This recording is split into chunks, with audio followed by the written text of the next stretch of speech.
मैं मकफूर अहमद। बेटा हम लोग इलास्टिसिटी के लेक्चर 1 में डिफॉर्मिंग फोर्स, स्ट्रेस और स्ट्रेन के बारे में पढ़ा था। आज जो हमारा है टॉपिक है वो इलास्टिसिटी। तो इलास्टिसिटी क्या है आज हम आपको एक्सप्लेन करेंगे। देखिए इलास्टिसिटी जो है वो किसी भी मटेरियल की प्रॉपर्टी होती है। इलास्टिसिटी जो है कोई फिजिकल क्वांटिटी नहीं बेटा। इलास्टिसिटी किसी भी मटेरियल की वह प्रॉपर्टी है जो अपने ऊपर लगने वाले डिफॉर्मिंग फोर्स को अपोज करती है।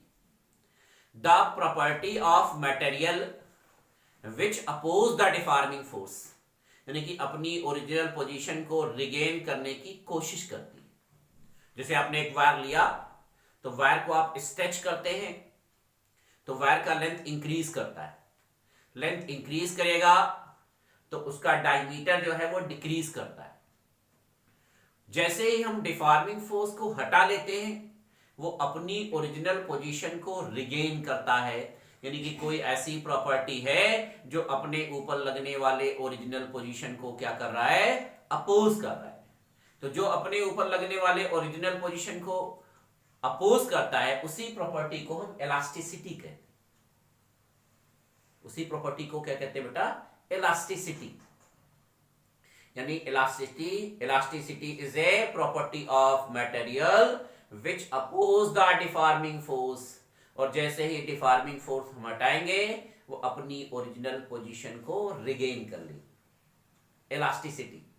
इलास्टिसिटी कोई फिजिकल क्वांटिटी नहीं। उसके बाद बात आती है बेटा, उसके बाद का जो टॉपिक है हमारा इलास्टिसिटी का, हुक्स लॉ। इलास्टिसिटी में एक साइंटिस्ट थे हुक, उन्होंने एक लॉ दिया था, Hooke's law.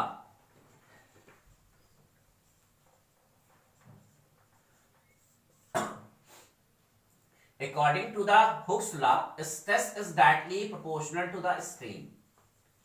Stress is directly proportional to the strain. यानी कि जो स्ट्रेस होगा वो स्ट्रेन के डायरेक्टली प्रोपोर्शनल होगा। यानी कि जितना ज्यादा स्ट्रेस हम लगाएंगे वायर के यूनिट एरिया पर, मटेरियल के यूनिट एरिया पर जितना हम फोर्स अप्लाई करेंगे वो स्ट्रेन के डायरेक्टली प्रोपोर्शनल होगा। यानी कि उतना ज्यादा स्ट्रेन होगा, यानी कि उसके इतना ज्यादा वो डिफॉर्म हो जाएगा। हाँ, जैसे जैसे स्ट्रेस की वैल्यू हम बढ़ाएंगे स्ट्रेन की वैल्यू बढ़ेगी, लेकिन एक लिमिट तक। अगर हम बहुत ज्यादा स्ट्रेस अप्लाई कर देंगे तो ब्रेकिंग स्ट्रेस हो जाएगा, तो वायर हमारा ब्रेक कर जाएगा। तो under the elastic limit, elastic limit का मतलब यह है कि ब्रेकिंग स्ट्रेस से कम पर स्ट्रेस हो, लेकिन स्ट्रेस इतना ज्यादा ना हो कि आपका वायर, आपका मटेरियल ब्रेक कर जाए। तो स्ट्रेस जो होगा वो स्ट्रेन के डायरेक्टली प्रोपोर्शनल होगा अंडर द इलास्टिक लिमिट। एक इलास्टिक लिमिट के अंडर में स्ट्रेस क्या होगा, स्ट्रेन के डायरेक्टली प्रोपोर्शनल होगा। अब इस प्रोपोर्शनलिटी को इक्वलिटी में जब हम चेंज करेंगे तो कांस्टेंट लेंगे E इंटू स्ट्रेन, देन हमारा क्या हो जाएगा बेटा, E is equal to stress upon strain. E is equal to हमारा क्या हो जाएगा बेटा, स्ट्रेस अपॉन स्ट्रेन। देखिए under the elastic limit the ratio of stress to the strain is known as coefficient of elasticity. यहां capital E जो है, बात समझे आप लोग, यहां जो कैपिटल ई है ये कोएफिशिएंट ऑफ इलास्टिसिटी है, कांस्टेंट है। इसको इलास्टिसिटी का हम लोग कोएफिशिएंट बोलते हैं। क्या बोलते हैं, coefficient of elasticity, coefficient of elasticity, coefficient of elasticity. अगर यूनिट की बात करेंगे तो स्ट्रेस की यूनिट होती है न्यूटन पर मीटर स्क्वायर, और स्ट्रेन की कोई यूनिट नहीं होती। ये सब इजी कॉन्सेप्ट है। अगर आप ये फार्मूला नहीं समझेंगे तो फिर आगे न्यूमेरिकल क्वेश्चन नहीं सॉल्व कर पाएंगे। ये हुक्स लॉ जो है वो कोएफिशिएंट ऑफ इलास्टिसिटी का बेसिक कॉन्सेप्ट है।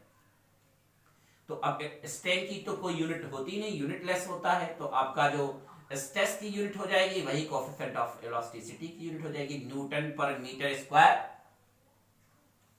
फ्लूइड वाले चैप्टर में हमने आपको बताया था कि न्यूटन पर मीटर स्क्वायर को पास्कल भी कहते हैं, पास्कल।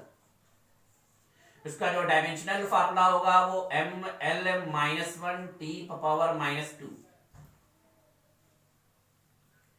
तो अगर आपसे कोएफिशिएंट ऑफ इलास्टिसिटी की डेफिनेशन पूछी जाए तो आप क्या बताएंगे, the under the elastic limit, ये वर्ड आपको नहीं भूलना है। अंडर द इलास्टिक लिमिट क्यों कहा जा रहा है? क्योंकि स्ट्रेस जो है, अगर ब्रेकिंग स्ट्रेस हो जाएगा तो वायर आपका ब्रेक कर जाएगा, और जब वायर ब्रेक कर जाएगा तो ना ही रहेगा स्ट्रेस और ना ही लगेगा स्ट्रेन। तो अंडर द इलास्टिक लिमिट, तो कोएफिशिएंट ऑफ इलास्टिसिटी का जो डायमेंशनल फार्मूला होगा वो ml-1t⁻²। अब ये जो कोएफिशिएंट ऑफ इलास्टिसिटी है बेटा, ये 3 टाइप्स की होती है। कोएफिशिएंट ऑफ इलास्टिसिटी जो है आपका वो 3 टाइप्स का है। मान लीजिए आपके पास एक वायर है, पहला जो है वो young modulus of elasticity, young modulus of elasticity,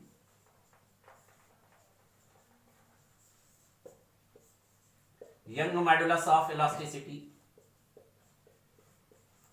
अगर आपको नोट कॉपी बनाना है बेटा तो पॉज करके राइट डाउन करते रहिए, रफ कॉपी पेन लेकर बैठिए। जब क्लास लीजिए, हमारा जो चैनल है वो मकफूर फिजिक्स हब के नाम से है, तो इसको आप सब्सक्राइब करना ना भूलें, बेल आइकॉन दबाना ना भूलें। तो बेल आइकॉन दबाना अगर आप दबा देंगे तो आपको नोटिफिकेशंस मिलते रहेंगे। जो हमारे वीडियोस है मैकेनिकल प्रॉपर्टीज ऑफ सॉलिड के या मैकेनिकल प्रॉपर्टीज ऑफ फ्लूइड के, वो आपको मिलते रहेंगे। अगर उसमें कहीं पर कोई आपको कंफ्यूजन है तो कमेंट बॉक्स में जाके कमेंट करिए कि सर हमको एक कॉन्सेप्ट नहीं समझ में आया, तो फिर हम एक डाउट की वीडियोस बनाएंगे, हर चैप्टर की एक एक डाउट की वीडियोस बनेंगी। तो यंग मॉड्यूलस ऑफ इलास्टिसिटी क्या है? Under the elastic limit, under the elastic limit the ratio of longitudinal, the ratio of longitudinal stress to the longitudinal strain, to the longitudinal strain is known as Young modulus of elasticity. It is denoted by Y.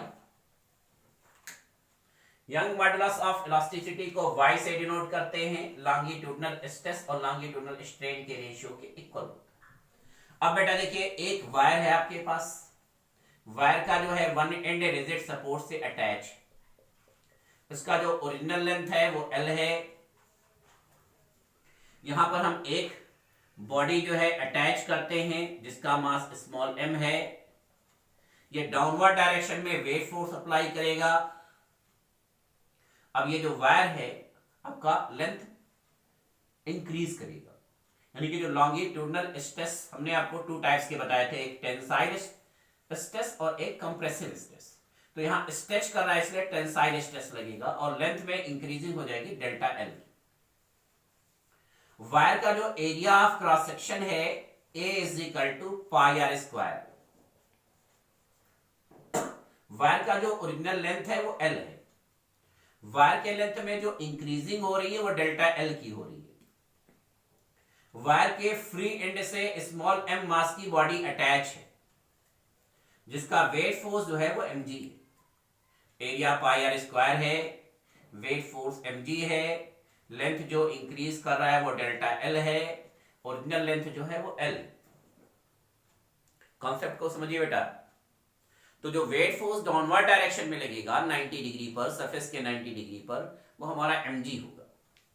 इस surface के 90 degree पर लग रहा है force, ऐसे नीचे लग रहा है सरफेस के, तो y = स्ट्रेस यानी force upon area, longitudinal strain यानी कि change in dimension to the original dimension. तो चेंज इन डायमेंशन आपका हो गया increase in length delta L, और ओरिजिनल लेंथ जो है वो l है। एरिया ऑफ क्रॉस सेक्शन का मतलब यह है कि वायर है, एरिया ऑफ क्रॉस सेक्शन जब निकालेंगे तो सर्किल के एरिया के इक्वल आएगा, A = πr²। तो y = हमारा हो जाएगा FL/A × डेल्टा एल। अब जो यंग मॉड्यूलस होगा आपका बेटा वो y = weight force mg, original length l, area of cross section πr² और लेंथ स्मॉल l। यानी कोफिशिएंट ऑफ जो यंग मॉडुलस होगा, यंग मॉडुलस ऑफ इलास्टिसिटी जो होगी वो y is equal to mg capital L divided pi are square L. तो एक बार बेटा फिर से समझेंगे, Young modulus of elasticity under the elasticity under the elastic limit. Elastic limit का मतलब ये है कि स्ट्रेस पर यूनिट एरिया फोर्स इतना अप्लाई करेंगे कि आपका स्ट्रेस ब्रेकिंग स्ट्रेस ना होने पाए। तो लॉन्गिट्यूडनल स्ट्रेस और लॉन्गिट्यूडनल स्ट्रेन का जो रेशियो होगा वो हमारा यंग मॉडुलस होगा, और यंग मॉडुलस को हम y से डिनोट करेंगे। y इज इक्वल टू हमारा f upon a delta l by l होगा। तो y इज इक्वल टू हमारा जाएगा f l divided a delta l।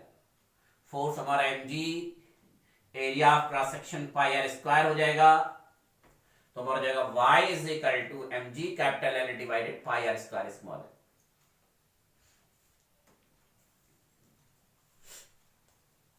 अब एक इस पर कॉन्सेप्ट बेसिस क्वेश्चन पूछे जाते हैं यंग मॉडुलस ऑफ इलास्टिसिटी पर। इसमें देखिए कंफ्यूजन भी होता है, बहुत बच्चों को कंफ्यूजन होता है इस टॉपिक में।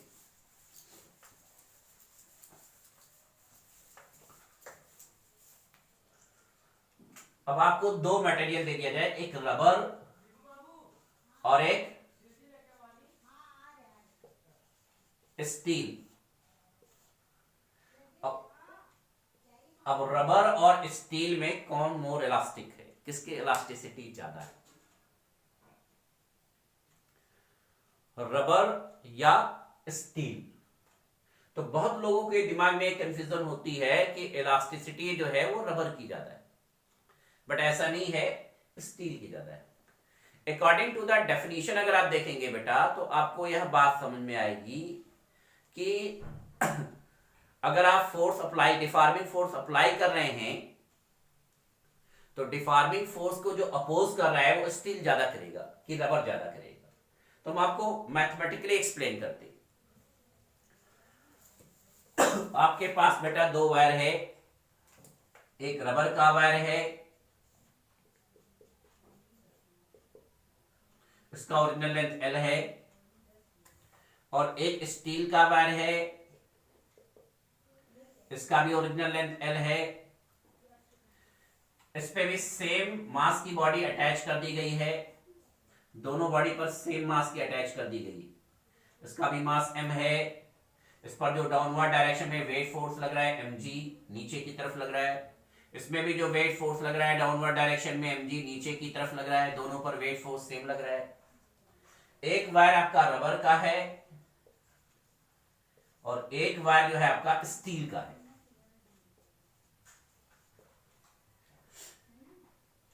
एरिया ऑफ क्रॉस सेक्शन यानी दोनों वायर की थिकनेस यानी एरिया ऑफ क्रॉस सेक्शन दोनों वायर का सेम है, ए सेम है।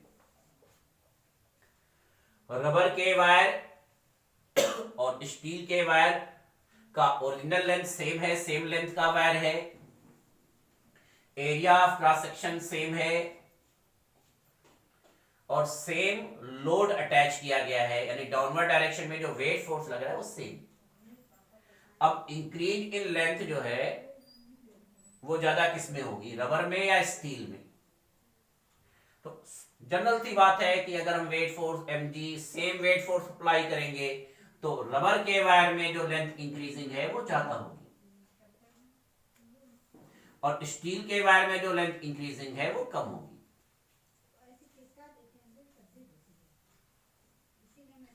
अब रबर का वायर ज्यादा डिफॉर्म हो रहा है, यानी कि इलास्टिसिटी कम लग रही है, और स्टील का वायर कम डिफॉर्म हो रहा है यानी इलास्टिसिटी ज्यादा है। यानी कि यहां रबर के वायर के जो मॉलिक्यूल्स है वो डिफॉर्मिंग फोर्स को ज्यादा अपोज नहीं कर पा रहे। अपने ऐसे स्ट्रेच किया, इजिली स्ट्रेच कर लेंगे, लेंथ इंक्रीजिंग ज्यादा होगी सेम लोड अप्लाई करने पर। और स्टील के वायर में सेम वेट फोर्स अप्लाई करने पर इंक्रीज इन लेंथ कम होगा। आपको फार्मूला बताया गया है कि यंग मॉडुलस जो है वो y is equal to mg l divided pi are square small l होता है, pi are square l delta l होता है। अब ये जो यंग मॉडुलस ऑफ इलास्टिसिटी है, same weight force, same length, same area of cross section पर Young modulus increase in length के, चेंज इन लेंथ के इनवर्सली प्रोपोर्शनल होगा।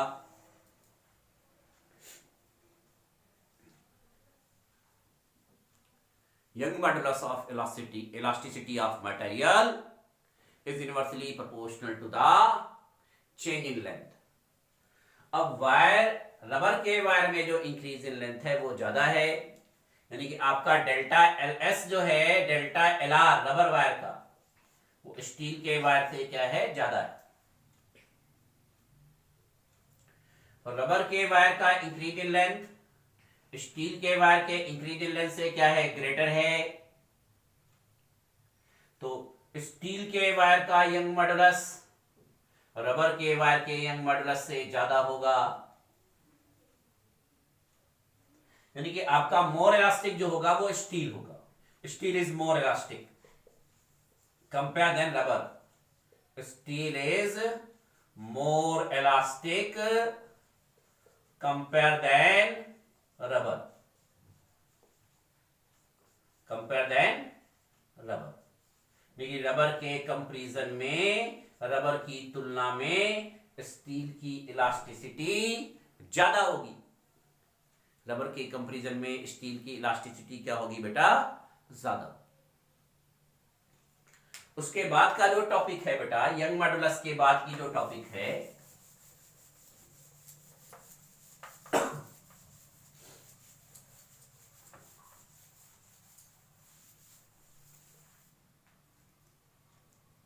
वो है हमारा bulk modulus of elasticity. Bulk modulus of elasticity.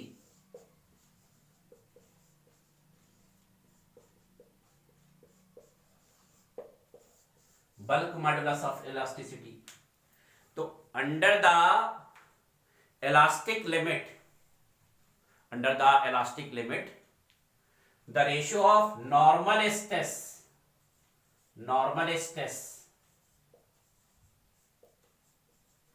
to the volumetric strain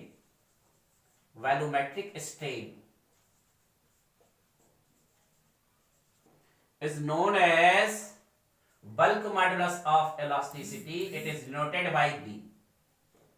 आपके पास कोई solid है, उसको किसी वेसल्स में लिक्विड भरा हुआ है, उसके अंदर आपने इमर्स कर दिया सॉलिड को।